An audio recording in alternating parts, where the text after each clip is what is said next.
On April 29, 1945 at 11 o'clock, the 3rd Battalion of the 157th Infantry Regiment of the 45th American Division, having overcome several sniper ambushes, approached the western gate of the Dachau concentration camp. By this time, most of the guards had already left the camp, and the last commandant of Dachau, Martin Weiss, had also escaped. SS men remained in the camp, who were imprisoned in a disciplinary prison for various offenses. Together with them were Hungarians from the 26th Waffengrenadier SS Division and a group of wounded Wehrmacht soldiers stationed in a local hospital. They probably didn't have enough transport to evacuate. At about 11:05, soldiers found a death train at the western gate. This was the name of the railway trains in which the bodies of dead prisoners were unloaded for sending to the crematorium. This sight shocked everyone. 40 wagons full of people's bodies. The dead were extremely emaciated and looked like skeletons. As one of the soldiers recalled, it was the most terrible sight in his entire life. Many soldiers felt sick, some went into uncontrollable hysterics. At this time, a group of 4 SS men, intending to surrender, moved from the opposite end of the train to the American soldiers. They obviously chose the wrong time for this. The soldiers, shocked by what they saw, did not even begin to negotiate with them. They were told to get into the train car, after which Lieutenant Walsh shot everyone. And before you continue watching, please subscribe to my channel and like it. Of course, this is optional, the main thing is to be sincere. At 11:20, the first American soldiers entered the camp. According to the memoirs of camp inmate Nuren Gun, the events unfolded as follows. SS Obersturmführer Heinrich Skodzensky came out to meet the Americans in SS uniform and highly polished boots and shouted, "Heil Hitler!" The contrast between him and the American officers, unshaven and tired after several days of fighting, was so impressive that they simply became enraged. An American officer spat in his face and shouted "pig" and shot him in the head. This story is popular in journalism, but is disputed by professional researchers. In addition, the surrender process was filmed by numerous American correspondents, and a completely different person whose identity has been reliably established was captured in the photo. It was SS Untersturmführer Heinrich Wicker, the eldest of the remaining officers in the camp. He arrived at the camp only at the beginning of April 1945, together with a group of prisoners who were being driven on foot from Neckarels to Dachau. Heinrich Wicker is present in the photos in different parts of the camp, which means that he remained alive for at least several hours after the arrival of American soldiers. However, he was not in Dachau City Prison, where all the surviving prisoners were housed. Officially, he was considered missing. According to the testimony of 2 surviving German guards, Heinrich Wicker was killed by one of the American soldiers. At about 12 o'clock, American soldiers began sorting prisoners. SS men were taken to one column, Wehrmacht soldiers and hospital staff to the other. About 70 selected SS men were led into the courtyard. Along the way, several people were killed, and even a specially conducted investigation did not allow to find out the circumstances of their deaths. In the courtyard, the surviving prisoners were placed against the wall under the supervision of a machine gunner. As soon as Lieutenant Colonel Sparks, who commanded the battalion, left the yard, machine gun fire rang out. The Indian machine gunner, nicknamed Birdseye, fired. Sparks immediately ran back and fired several shots into the air with his pistol to stop him. According to the officer's recollections, the machine gunner was hysterical, sobbing and shouting that the prisoners were trying to escape. The machine gunner was taken away, and another shooter took his place with stronger nerves. As a result of this shooting, 17 people were killed and several others were injured. After another departure of Sparks, a group of prisoners armed with shovels and batons came into the yard. They began to beat up some SS men. Some soldiers tried to stop them, others did not prevent the beatings. As stated in the materials of the American investigation, they turned away and pretended not to notice what was happening. By the evening of April 29, the liberators left Dachau. A guard company took their place, engineers came. The prisoners were sent back to the barracks. There was a typhus epidemic in the camp, and American soldiers quarantined it. On the first night after the liberation of Dachau, about 300 prisoners died in the camp. Some of them were killed for collaborating with the Germans. The rest died of disease and exhaustion. According to the testimony of Nuren Gun, several previously starved prisoners died from overeating.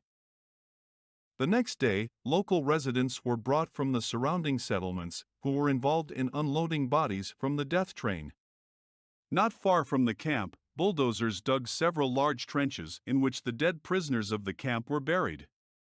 Some of the bodies were buried in the cemetery of Luttenberg, and carts with corpses were specially driven through the city center so that residents could clearly see the cruelty of the German concentration camps. Despite the quarantine and the efforts of American doctors, the typhus epidemic could not be brought under control for a long time. Over 2,000 prisoners died of the disease in May 1945. In June, the epidemic began to decline. 196 people died during this month. Only in the middle of the summer of 1945, 2 months after the end of the war, all the prisoners of Dachau finally found freedom. In 1986, a book was published by Howard Buchner, a former American Army medic who participated in the liberation of the camp.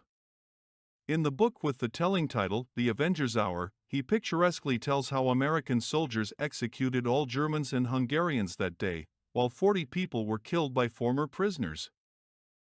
In May 1945, the American Army conducted an investigation into the mistreatment of prisoners. The commission found that on the day of the liberation of Dachau, about 50 SS men and other camp workers were killed. 12 SS men were killed by former prisoners, the rest were shot by soldiers. Lieutenant Colonel Sparks throughout his life claimed that his soldiers shot no more than 30 people. And the rest of the prisoners were sent to the prison of the city of Dachau, which was located next to the camp. The party of prisoners on Sparks' orders was accompanied by Lieutenant Walsh and Chaplain Lowe. For obvious reasons, the surviving guards of the concentration camp after the war did not talk about their service. But at least 2 SS survivors and 1 medic are known. Another survivor, Hans Lindberger, left a short memoir about the events of that day, in which he confirmed the testimony previously given by Sparks.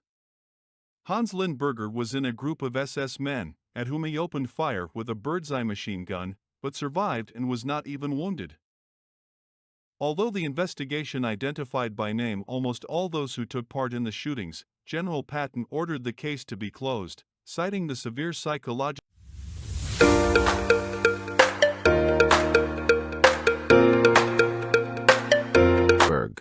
It was here from 1939 to 1945 that the largest women's concentration camp was located, which by the end of the war had become a real death camp. 130,000 people, most of them women, faced agony and horror in the walls of Ravensbrück. Construction of the camp began in 1939. The first 867 captives had to work on the expansion of the concentration camp, as well as to create an SS settlement. At first they were German political prisoners and prostitutes. A few months later, 440 gypsy women were brought to the camp. A little later, Poles, Czechs, and Austrians. Then women from the Netherlands, Yugoslavia, Norway, Luxembourg, and the Soviet Union. As in a number of other camps, medical experiments were carried out on women in Ravensbrück. Doctors, both male and female, promised the leadership of the Third Reich exceptional results in the field of transplantation and medical tests that will make soldiers stronger in the future. Most often, Poles were chosen for experiments. Many died in the process. The survivors were shot. Experiments with bones, muscles, and nerves were carried out in Ravensbrück. As a result of operations, Large growths appeared in women, which were very painful and remained for life. Sanitary standards were observed only at first. I was lucky. We had operations at the very beginning using clean bandages. When the operations were on stream, no one followed the sanitation. Bandages were used repeatedly. As a result, people developed infections, recalls one of the prisoners. Gynecologist Karl Klauberg wanted to create a fast and cheap method of sterilization. Based on Nazi ideology, representatives of the lower race had to do slave work but not reproduce. At least 160 girls were subjected to the experiment. Everyday life in the camp was also not easy. When the women first arrived at the camp, they were undressed right on the street, then sent to the gynecologist. All clothes and personal belongings were taken away. Instead of them, a striped robe and wooden shoes. In summer, prisoners got up at 3:30 in the morning and started slave labor. There was a short break in the afternoon, then the work continued until the evening. In Ravensbrück, women had to sew clothes for all prisoners of the Third Reich and the Nazis themselves. There was an enterprise for textile and leather production. In 1942, the German electrotechnical concern Siemens and Halske AG erected 20 barracks for forced labor. By 1943, the camp was overcrowded, and no hygiene and sanitation rules were observed anymore. I had to make my way through the crowd to get to the toilet or to the wash basins. An exception was made only for women who were sent to work in brothels. They were sheared, fed, and dressed better.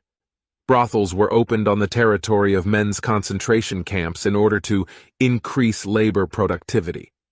And it was Ravensbrück who was the main supplier of prostitutes. Most often, German, Polish, and French women were selected. At first, the women were promised release from the concentration camp after 6 months of working in a brothel. For many, the desire to be free was stronger than moral principles. Before being sent to a brothel, the girls were put in proper shape. They injected calcium, brushed their teeth and skin, bathed in disinfectant baths, fattened, and left to sunbathe under quartz lamps. According to the developed standard, 1 woman for 300-500 men. One session lasted 15 minutes. The guards watched what was happening through a peephole. Before you continue watching, please subscribe to my channel and like it. Of course, this is optional. The main thing is to be sincere.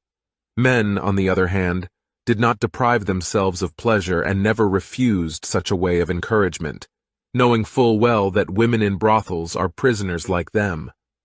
When women could not work or got sexually transmitted diseases, they were sent back to the camp, where they died.